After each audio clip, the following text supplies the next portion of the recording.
안녕하세요. 오늘 우리가 함께 파헤쳐볼 이야기는요. 오늘날 교회가 마주한 아주 이상한 역설에 대한 겁니다. 역사상 그 어느 때보다 성경책이 넘쳐나는 시대인데 왜 우리는 오히려 성경을 점점 더 안 읽게 되는 걸까요? 네, 바로 이 질문입니다. 이게 오늘 이야기의 핵심인데요. 생각해보면 이상하죠? 스마트폰 앱만 켜도 수집까지 번역본을 바로 볼 수 있고 웬만한 집에는 성경책 한두 권쯤은 다 있잖아요. 그런데 왜 그럴까? 이 미스터리를 풀려면요. 시간을 아주 저 멀리 뒤로 한번 돌려봐야 합니다.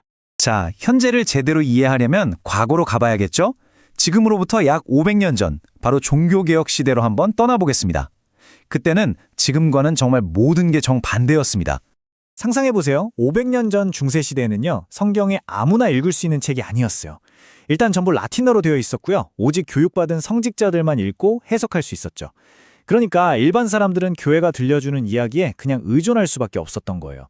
말씀으로 가는 길이 철저하게 통제되고 있었던 셈입니다. 자, 이 표를 보시면 당시 상황에 한눈에 딱 들어오는데요. 왼쪽을 보시면 중세 교회는 성경, 교황, 그리고 교회의 전통, 이 세 가지를 거의 동급의 권위로 봤어요. 근데 이게 실제로는 어땠냐면 교황이나 전통의 해석이 성경보다 더 힘이 셌던 거죠. 바로 이 지점에서 마르틴 루터가 이건 아니지 않나 하고 근본적인 질문을 던진 겁니다. 성경이 그 어떤 것보다 위에 있어야 한다고요. 이게 바로 그 유명한 루터의 핵심 사상, 솔라 스크립투라, 우리말로 오직 성경입니다. 근데 여기서 많이들 오해하시는 게 있어요. 이게 교회 전통이나 신학자들의 의견을 다 무시하자는 그런 과격한 뜻은 아니었고요. 중요한 건 최종 권위예요. 그러니까 뭔가 논쟁이 생겼을 때 마지막으로 이게 맞다고 판결을 내릴 수 있는 최종 보스는 오직 성경뿐이라는 선언이었던 거죠.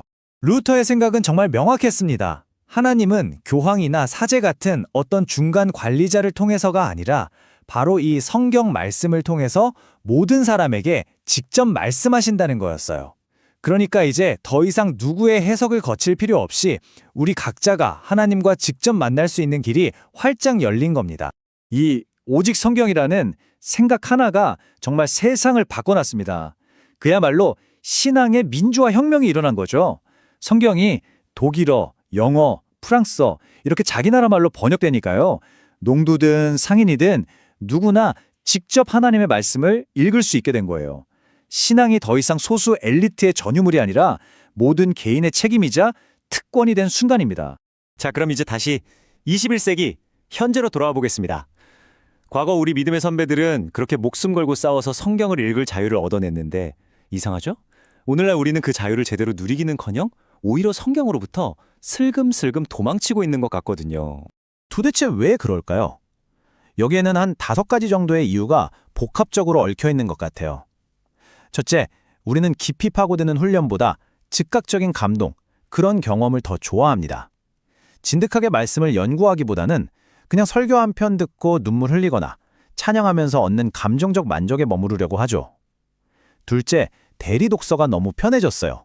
솔직히 내가 직접 성경 읽고 씨름하기보다는 목사님이나 유명 유튜버가 깔끔하게 요약해주는 걸 더 선호하잖아요. 셋째, 성경의 메시지는 사실 굉장히 불편합니다. 우리를 위로해주기도 하지만 내 가치관, 내 삶의 방식을 막 뒤흔들어 놓거든요. 그러니까 은근히 피하게 되는 거죠. 넷째, 시간이 없다는 핑계. 근데 이건 어쩌면 시간이 없는 게 아니라 집중할 힘이 없는 걸지도 몰라요. 짧고 자극적인 컨텐츠에 익숙해진 우리 뇌가 길고 깊이 있는 텍스트를 힘들어하는 거죠.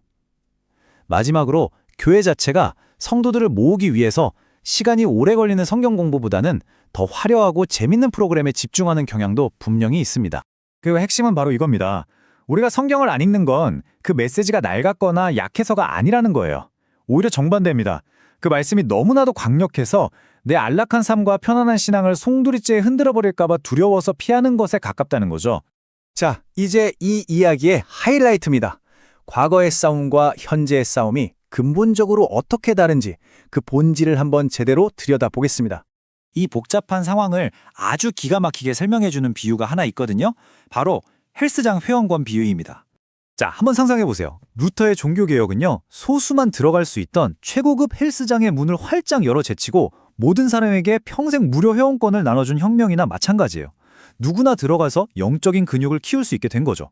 그런데 요즘 우리는 어때요? 그 헬스장에 가긴 가는데 땀 흘리면서 운동은 안 하고 제일 편한 안마의자에 앉아서 위로만 받다가 오는 거예요. 시설은 떡하니 있는데 정작 우리 영적인 건강은 점점 나빠지는 거죠. 진짜 기이한 현상 아닙니까? 이 표가 모든 걸 요약해 줍니다. 500년 전의 적은 명확했어요. 성경을 독점하고 숨기려는 외부의 제도였죠. 그래서 싸움의 목표도 간단했습니다. 책을 열자 이거였어요. 하지만 지금 우리의 적은요, 우리 안에 있습니다. 어떻게든 편하고 싶은 마음, 불편한 건 피하고 싶은 바로 나 자신이죠. 그래서 지금의 싸움은 자꾸만 책을 덮으려는 나 자신과의 싸움이 된 겁니다. 자, 이제 이야기를 마무리하면서 우리 모두에게 던져지는 마지막 질문을 한번 생각해 봤으면 합니다. 정말 뼈아픈 지적이죠. 루터는 교황이라는 눈에 보이는 거대한 외부 권위와 싸워서 성경의 권위를 되찾았잖아요. 그런데 우리는 지금 내 감정, 내 바쁜 스케줄, 내 편안함이라는 눈에 보이지 않는 새로운 내부의 권위 아래서 성경을 잃어버리고 있는 거예요.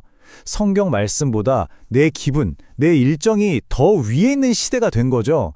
결국 이 질문 앞에 서게 됩니다. 우리 교회 공동체는, 그리고 더 나아가 나 자신은 과연 어떤 신자를 원하고 또 길러내고 있는 걸까요? 때로는 아프고 불편하더라도 진리의 말씀 앞에 정직하게 서서 부서지고 변화하는 사람일까요? 아니면 내 삶의 편안함을 깨트리지 않는 선에서 적당히 신앙생활을 유지하는 사람일까요? 어쩌면 이 질문에 대한 우리의 대답이 앞으로 교회의 미래를 결정하게 될지도 모릅니다.